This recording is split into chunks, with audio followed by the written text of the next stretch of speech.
Hey everyone, happy Friday. I hope you're having a good day. Um, so, last night I was watching the documentary about Jesse from Little Mix, and I found it very moving actually.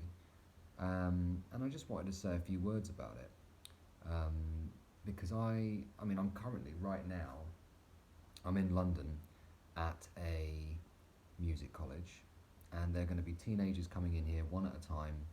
And even though there'll be some surface level stuff that they'll come in here with, things like I'm anxious, I feel low, or eating disorders, self harm, all of the rest of it, I know that after a few right questions coming from me, that we'll get to what's really going on. And that is that they have a belief about themselves that is very negative and impacting them. And usually it's something like, I'm not good enough. And they've picked that up probably from childhood. And what I want to talk about today is the power that a belief can have over you. Because here's the thing, the moment that you truly believe something, it has absolute power over you. Because we create our reality based on what we believe. And therefore, if you really do believe that you're not good enough, or you're unlovable, or that you're ugly, or whatever it might be, you will then set filters in your brain that will look for any evidence that supports that, and it will completely disregard anything else. And I'll give you an example of that. I will always say to a student when they come in here, I bet if someone gives you a compliment, how do you feel when someone gives you a compliment? And they'll just instantly, they'll look really sheepish, they'll look uncomfortable, and they'll say, I hate it. And I'll say, why is that? And they'll say, because I don't believe it. And they don't. But if somebody even looks at them slightly funny, they're having a meltdown because that fits with what they believe. See, I knew it. That person doesn't like me. They don't even know if that person's thinking about them. So, this is so important, right? Social media is so dangerous in that way. And when you're a kid, especially, you are so susceptible. Between the age of about 1 to 7, you are in a theta brainwave state, which means that that is essentially a learning state. It's the same state I will put someone into if I want to hypnotize them. So they are essentially a sponge. They take everything very literally. They're very suggestible. And if a belief suddenly gets in there that they are in some way not good enough, they're ugly, they're unlovable, whatever it might be, they're going to have that belief running in the background for the rest of their lives. And when you go onto social media, and what is social media? It's comparing yourself to other people. And also, people feel like they're invincible because no one knows who they are. They can say what they like. And again, those words to someone that has a filter set to accept negativity. So I really want you to think about what you might be saying, especially, you know, guys when they have this thing called banter, right? The idea that it's okay to take the mick out of each other and, can say some really quite hurtful things to each other, but it's okay because it's banter. It's kind of out of date, and even though someone might laugh it off, they are literally on some level, if they have a belief, it's going straight there. It's hitting them smack bang in the heart, and it just adds weight to what they already believe about themselves. And it's really sad to see because these things really don't need to be so complicated. Like 3 or 4 sessions, they're going to be fine. But not everyone has the guts to put their hands up. Not everybody is ready to even look at that. I have had some people sat in the other chair who, when I explain that there is another way, it's so ingrained in them that they will defend their right to be depressed. They will fend their right to feel bad about themselves.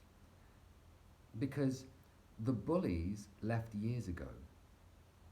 But one way that people try to retake control of their situation when they are being bullied is they start bullying themselves. Because on some level they think, if I say the very worst possible thing to myself, then it doesn't matter what anyone else says, because I've already done it. There's nothing they can do to hurt me because I'm hurting myself. And the bullies left years ago, and yet you're still bullying yourself and telling yourself the same things and punishing yourself.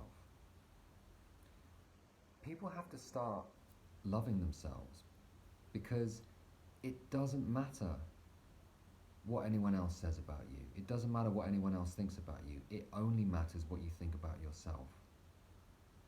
Because if you don't love you, how can anyone else love you?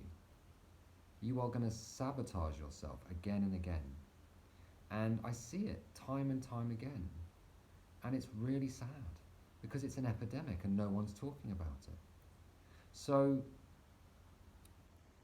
think about, and I'll give you an example of this, like when something you believe, you feel the difference, right? If I said to you, you know, look at you, you're all pink with polka dots or something like that, you'd be like, what the hell are you talking about? That doesn't affect you, right? But if I say something to you that you might think is true, and you have a belief and the filters are set to look for that, you're going to then turn on yourself and start saying, see, I told you, it's true, right? And that's something to be aware of, because just because someone is saying something to you, it doesn't make it a fact. It's an opinion. It's a point of view. And so, and you can even strip it back even further, right? It's just hot air coming at you. It's not what that person's saying that's causing the problem here.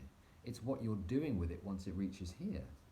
You will turn it on yourself and then start making yourself feel bad. And it's exactly the same with thoughts, right? Just because you have a thought popping in there doesn't mean that you have to buy into that, because you can choose to dismiss that.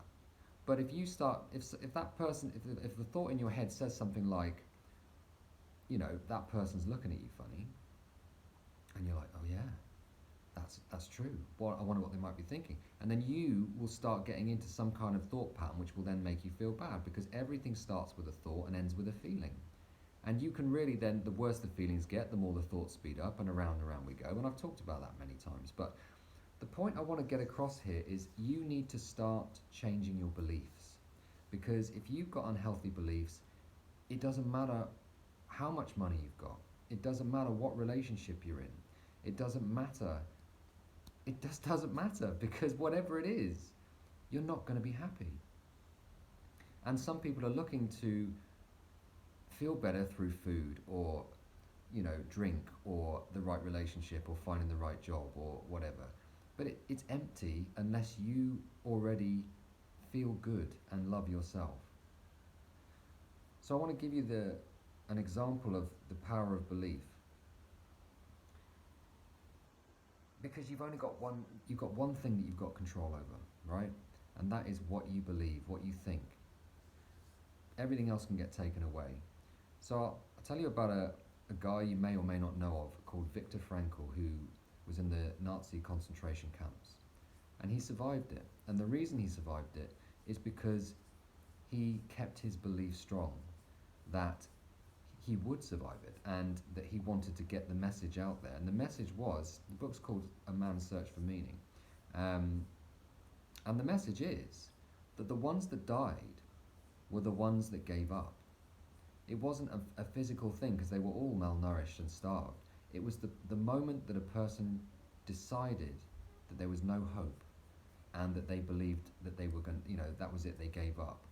They died very, very quickly.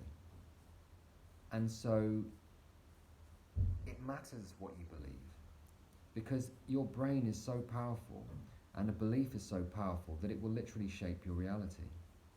So I'll give you an example from my own life. I used to be extremely, I was bullied when I was a teenager.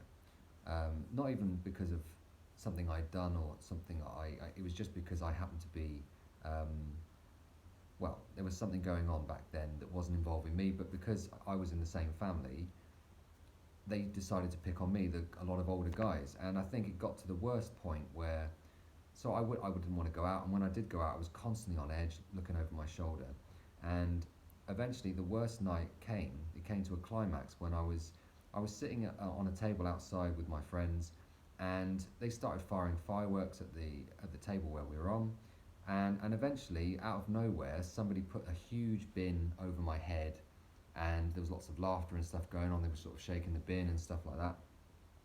And in that moment, I snapped. I'd had enough. Like, despite there being so many more of them than there was of me, I just thought, I lost it. I threw the bin off my head. I faced them and I just laid into them verbally. And like, this is something I would never do, and I wouldn't recommend that you do that, by the way. It's just something in me just woke up. And with such intensity, I told them that this was ridiculous and that this was so wrong and unfair, and that I can't even remember what I said. There was a lot of swearing going on. And one of them was like, "What did you say?" And I didn't, I held my ground. Like, I just kept going at them, and eventually they backed down, and they did leave. And the irony is, eventually I actually became friends with some of them, and it's an odd thing to think back. I was like, I wouldn't recommend you do that, but when you have an intensity like that, and you really have changed, something inside you has changed, and you're like, this is not okay, this is not enough, and you actually step up, again, the power of your mind, you can stop people in their tracks. There was probably about 5 of them. There was one of me. My friends were doing nothing, and they could quite easily have, beaten the crap out of me, but they didn't.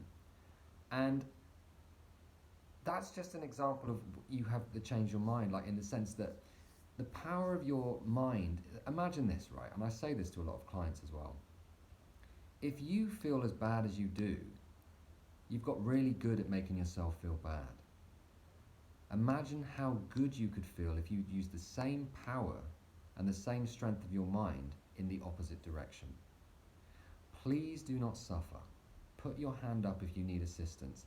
Go and see someone like me, a hypnotherapist or an NLP specialist. I recommend that, probably because you can do regression work and you can go back to when you made the belief. You can solve that in just a few short sessions. Most people are done.